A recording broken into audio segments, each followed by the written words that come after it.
mais um fator de incerteza para o mercado financeiro. Então, ainda é muito cedo para a gente tentar entender qual que vai ser a tendência do mercado financeiro para os próximos meses, se é de melhora ou se é de piora, porque se não bastasse o assunto político aqui no Brasil e a expectativa pela tramitação da PEC dos precatórios, que é o assunto necessário para destravar o orçamento para 2022 e a gente pelo menos temporariamente conseguir superar o assunto das contas públicas e reduzir essa percepção em relação ao risco fiscal, agora temos um novo fator para acompanhar no cenário internacional, que é a nova variante do coronavírus. Então a gente fica à mercê no Brasil do noticiário político e no cenário internacional da evolução em relação às descobertas sobre essa nova variante que na sexta-feira trouxe aí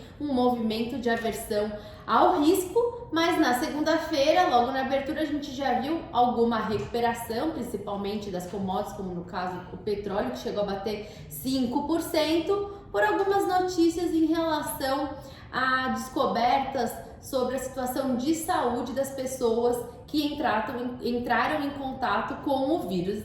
Isso só mostra que a gente tem aí volatilidade no cenário, certo, Rodrigo Moliterno? Exatamente, né? A gente vinha semana passada aí numa melhora do mercado, né? Com os direcionamentos que nos eram passados aí pela imprensa em relação aí à nossa questão do fiscal, né? O andamento da PEC dos precatórios sendo encaminhada para a CCJ, e na sexta-feira a gente foi arremetido por essa notícia aí, né?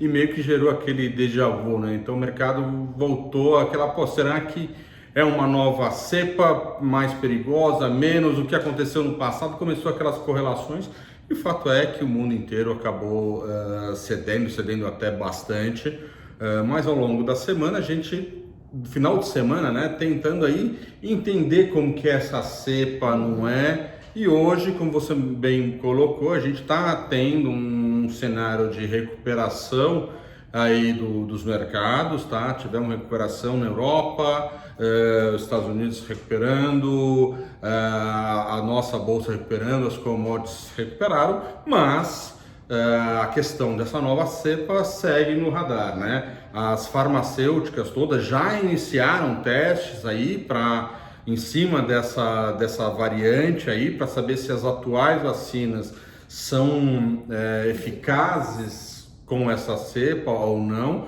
e também já se prontificaram, dado que já não é algo desconhecido igual foi lá atrás no passado, elas já falaram, ainda que não tenha uma eficácia tão grande ou tão boa, eles são capazes de desenvolver uma nova variação das atuais vacinas que seja compatível com essa cepa em um curto espaço de tempo. Então, muito disso daí, então aquele impacto negativo de sexta passada está sendo digerido agora nos mercados, né? Então, assim, acho que mais uma vez a gente segue num cenário aí de cautela, tá? Obviamente a gente tem a nossa questão interna que não podemos deixar de acompanhar, e também a questão externa. E mais uma vez acho que a gente volta aqui a reforçar que o importante do investidor nesses momentos é olhar bastante o micro da empresa, entendendo como a empresa está posicionada. Não é sair comprando qualquer ação. Quando a gente fala que o mercado de renda variável tem oportunidade, não é comprar qualquer coisa. É no momento que a ação está barata, fazer uma boa compra. Exatamente, é aquela coisa, caiu, tá barata. Não é isso. Não é que caiu que esteja barato. E o barato não significa que seja bom para se comprar ou não. Por isso que eu reforço aqui que neste momento é um momento sim da gente olhar o micro das empresas, entender como que ela vem ao longo dos anos se desenvolvendo, entender como está a situação financeira dela, como ela está posicionada no mercado. Entender o setor, que daí sim vai de encontro ao que a gente fala. São nesses momentos que se cria as grandes oportunidades. E as grandes oportunidades não quer dizer que é de hoje para amanhã. Então, vamos entender que é um momento de criar grandes oportunidades para estar vislumbrando algo aí de médio e longo prazo, né? Exatamente. Então a gente tem que ficar atento aos desdobramentos desse cenário internacional, do cenário doméstico. A gente não tem como fazer grandes previsões. Então agora em momentos que retoma essa situação do Covid, todo mundo é especialista, né? Infecção, fica avaliando a questão da vacina. Não podemos tirar grandes conclusões. Então nós estamos aqui com o objetivo de alertar sobre os riscos e sobre as oportunidades. E o que a gente consegue concluir, pelo menos para essa semana, é que estamos sujeitos, lógico, à oscilação, porque da mesma forma que saiu uma notícia um pouco positiva na manhã de segunda-feira em relação à Casa Branca, que trouxe aí uma nota falando que talvez não seja, né, tão perigosa essa nova variante. Isso que também não haverá acabou. lockdown. Exatamente. Então isso acabou trazendo uma melhora para o mercado, mas de repente na quarta-feira vem alguma notícia da Europa ou da Ásia em relação à restrição, em relação à mortalidade, e isso pode penalizar o mercado. Então estamos num período sensível, né, em relação a essa nova descoberta. Temos que acompanhar os desdobramentos. Se você não tem tolerância ao risco, à oscilação, conversa com o seu assessor, né? Revisita a sua carteira de investimentos, porque quando a gente olha para o nosso cenário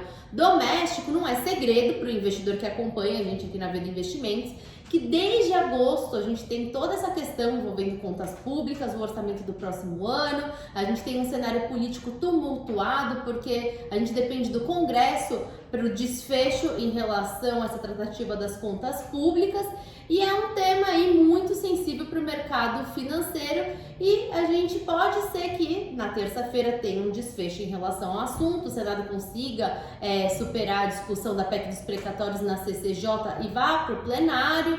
No entanto, pode ser que não, então a gente tem que acompanhar o dia a dia, e estamos vivendo um momento sensível ao mercado financeiro. Quando a gente olha para as projeções, a gente tem aí uma taxa de câmbio pelo Focus ao redor de 5,50 para 2021 e 2022.